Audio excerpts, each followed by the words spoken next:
Headcanon. It's a term that popped up in the early 2000s and quickly spread across the internet.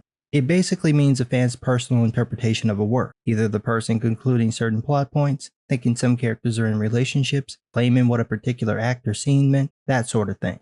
Usually it's done in good fun. It's just a way of a fan expressing their love of a story. No one takes it too seriously, or at least they didn't until this wound up on Tumblr. Once this idea of headcanon got there, it brought out all the crazies who insisted that their interpretation of a work was the only interpretation, even when the creator of the work says otherwise. The best example of this I could think of is from Steven Universe, where a small contingent of the fanbase decided that two characters would end up as a couple, even though the show was clearly going in a different direction. When one of the writers paired one of these characters with someone else, the fans ran the woman off the internet. How dare she, and let me just check my notes real quick, tell the story she was clearly telling. The level of crazy headcanon brings out of people is damn near unmatched, and it's getting worse. These people are now demanding that creators accept these fan interpretations as the right interpretation, regardless of what the creator actually intended. The most recent example of this is the Pixar film Luca, which is about two fish boys who masquerade as humans so they can travel the world. For reasons that remain narcissistic, misguided, and perverted, thousands of alphabet people decided that the two main characters' friendship is actually a not-so-subtle gay romance, because obviously two teenage boys can't be friends. They must be lovers. This got so much traction that Enrico Casarosa, the director, had to clarify that neither Luca or Alberto are gay, to which these idiots replied, "But we said they were." This keeps happening because a contingent of the gay community can't accept the fact that they're a minority. Most people aren't gay. Most people aren't even bisexual. A significant portion of the people who engage in homosexual activities do it on a situational basis. If you are gay, you're the anomaly. You're not the norm. And that's fine. There's nothing wrong with that. There is something wrong, though, with assuming everyone is like you and trying to impose yourself on anyone who says no. This is how we get this dumbass article from Polygon titled, quote, "Luca may not be a gay narrative, but it's absolutely a queer one." That doesn't make any logical sense. And it's followed by the subtitle, quote, "Creators are drawing from queer stories for drama, and then shutting down queer fans who relate to those stories." That's literally not happening. Anywhere. No one. No living human being is doing anything remotely close to this. Like your hopes that anyone would ever want to date you, it's all in your head. And the intro paragraph proves this, quote, "The internet age may have made queer readings of canonically non-queer media more widespread, but they're nothing new, and neither is a reactionary resistance against them." Right there is the problem. You are reading more into something than what is there. By your own admission, the stories aren't about gay themes. You're just pretending they are to suit your point of view. It becomes a problem, though, when they try to force those views onto everyone else, including the creators of the film. From Polygon, quote, "Often, that backlash is coming from the writers, directors, and actors of a given piece, who seem eager to stomp out any potential perception of their work as a queer narrative. For some reason, those creators never seem to consider the inherent value these reads provide to the community, even though they're drawing on tropes derived from that community's personal experiences. Might that be because you're putting words, and thankfully only words, into their mouths? Who said they were drawing on gay experiences? It's not coming from them. They're literally telling you they're not doing that, so where are you getting this idea? From yourself. You are assuming they're writing about the gay experience. You are misinterpreting their intentions, and then you are getting pissy about it when they correct you. This just happened with the Falcon and Winter Soldier, where these weirdos decided that Falcon and Bucky were undercover lovers when it was painfully obvious they're just friends. Instead of accepting that, these clowns demanded that the actors go along with this, enough to the point that Anthony Mackie, who plays the Falcon, made a statement talking about how it's terrible that you can't show male friendships on screen without people trying to make them gay. Apparently, quote, his response disheartened many fans who had enjoyed their speculation on the topic and their ability to relate to the characters in their own preferred way. And the characters aren't gay. You can still pretend they are, but in the story, they're not gay. I don't really see a problem if you're just relating to the characters. You can imagine the characters have all sorts of weird things about them. Doesn't really change anything. The only reason it'd be a problem is if you wanted the characters to actually be gay. In other words, you want your headcanon to be official canon. No, that's not how this works. You don't get to come in and change the story to suit you. You can read whatever you want to read into it, but that doesn't make it official. You don't get to overwrite the creator's intentions, but that's what they want to do. Quote, It became clear what a reductive stance this was. While Casarosa believes his story can't be a queer romance because no characters become romantically involved, well, in order to be a romance, the characters have to be romantically involved, or at least interested in each other. If that's not there, then there's no romance. It's literally the adjective the noun you're using is based on. The story hits too many significant and familiar common aspects of the GLBTQ plus asterisk up down left right hold day press start experience for it to be ignored as a queer narrative. I'm gonna pause so your brain can process that, because you did just hear what you thought you heard. To simplify, because the story has elements that some gay people experience, the story must therefore be gay. Now, maybe it's just me, but this sounds like the kind of thing that someone who won't take no for an answer would say. You're projecting more than a boy who just discovered masturbation. Have you ever considered the possibility that other people experience the same or similar things gay people do? Has it never occurred to you?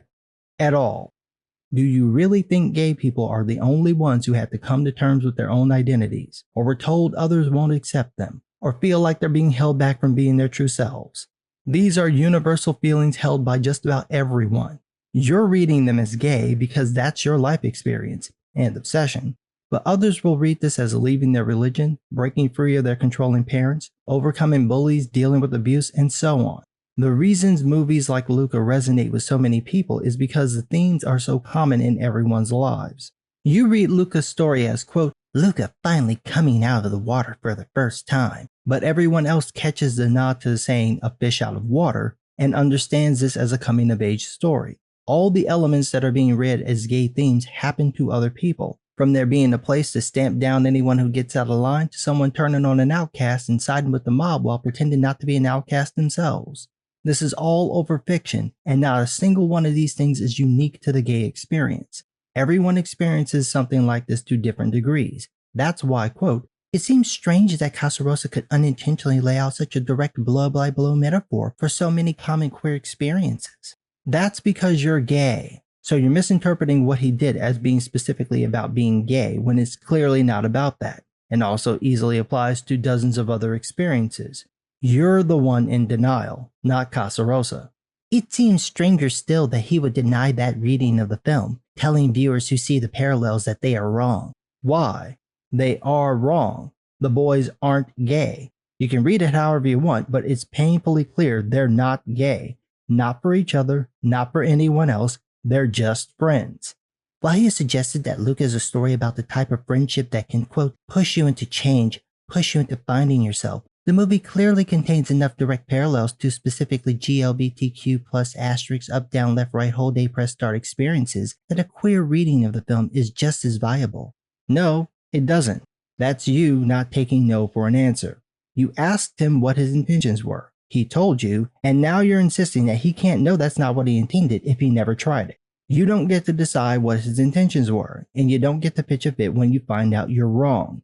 But there's a worse element to this, which is the idea that the creator's intent doesn't even matter. Quote, creators don't get to decide what message viewers should take from a narrative. Viewers' relationships with the film, or any media, is subjective, built from their own interpretations as they bring elements from their own lives to their reading. That can open the door for unintended queer readings of any work, but once a story reaches its audience, it's out of the creator's hands. No, wrong. The creator's message is what it is.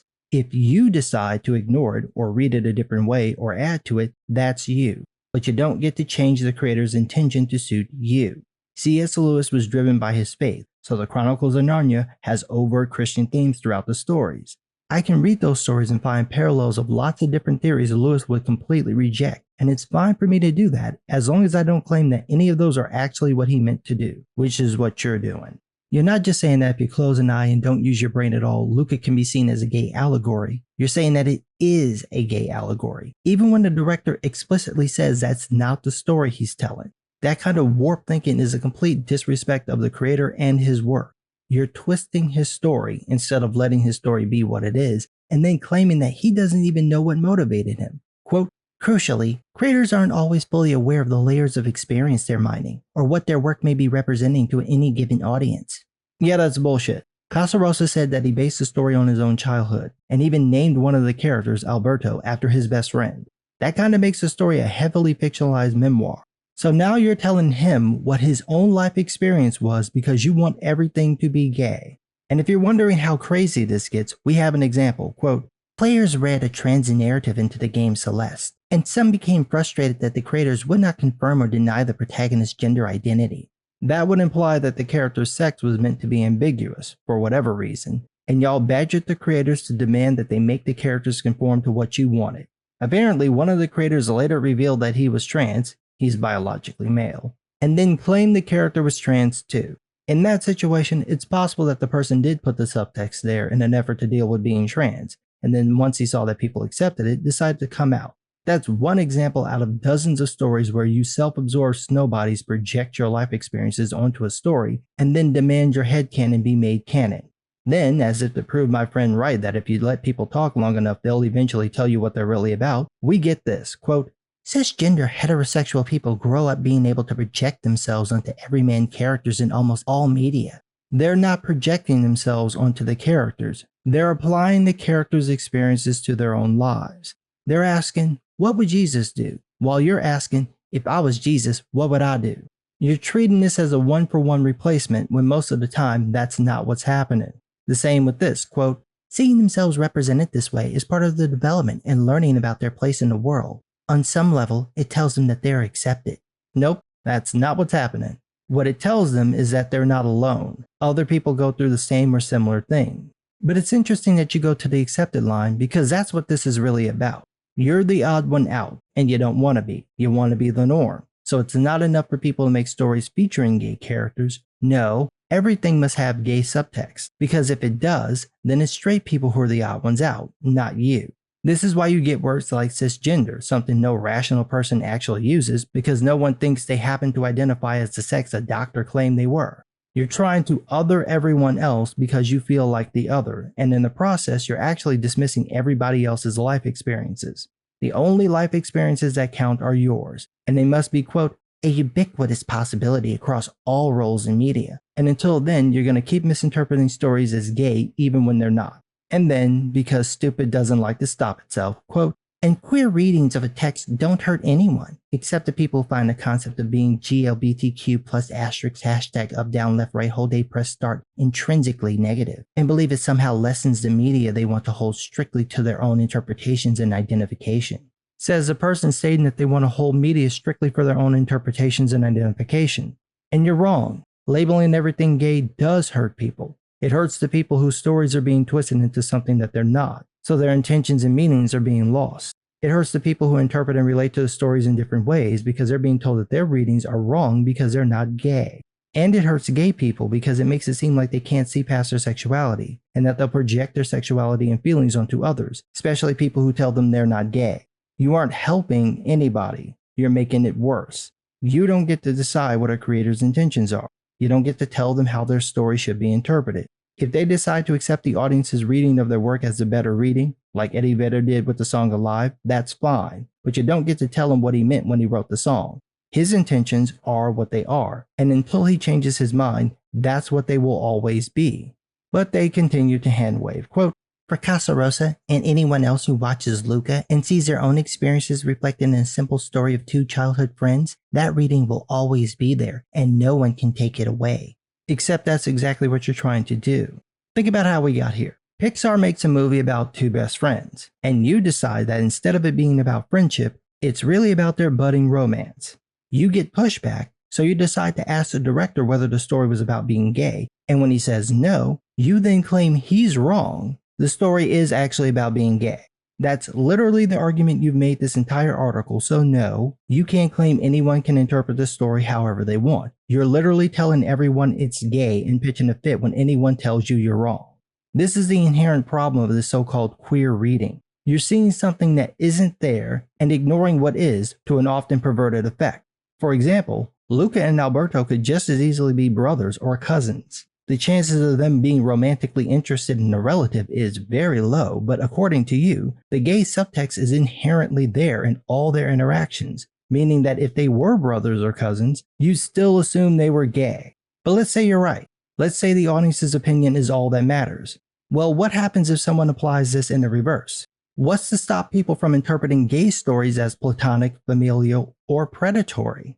Someone could watch Call Me By Your Name and interpret it as a man tricking a vulnerable teenage boy into falling in love with him and then ditching him once he gets what he wants. That's clearly not what the story is about, but it can be read that way. And according to these people, the audience interpretation is the only one that matters. So there we go. It doesn't matter that Leo is clearly attracted to Oliver and is deliberately flirting with the man and then brushing him off just to be cruel. Nope. It's obvious this is a blow-by-blow metaphor of an abuse victim's experience of a manipulative pederast confusing and tormenting a teenager. I'm sure fans of the story are livid that anyone would draw that conclusion because that's clearly not what happens in the book or the film, but if you close your eyes and shut off your brain, it can be read that way. This is the problem with playing this game. It can be easily turned against you. You're free to apply any part of a story to your life as a way of understanding yourself, but you don't get to change the story to make it be what you want it to be. You don't get to twist other people's experiences to make them fit yours, and you don't get to force creators to accept your interpretations of their work. Your headcanon isn't canon, and it's about time you special snowflakes understood that. But what do I know? I'm just some guy.